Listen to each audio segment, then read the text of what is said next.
You ask Tiger to solve. This deals with linear equations with one unknown.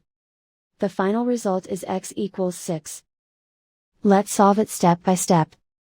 Group all x terms on the left side of the equation. Subtract 6x from both sides.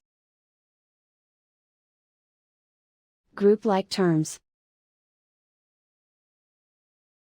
Simplify the arithmetic. Group like terms.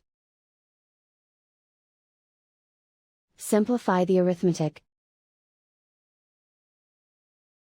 Group all constants on the right side of the equation. Subtract 2 from both sides. Simplify the arithmetic.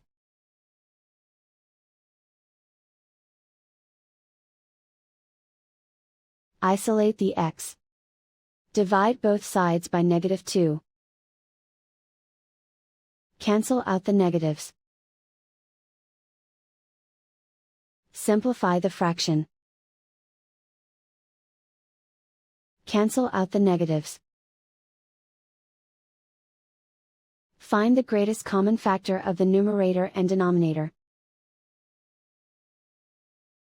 Factor out and cancel the greatest common factor. And so the final result is x equals 6.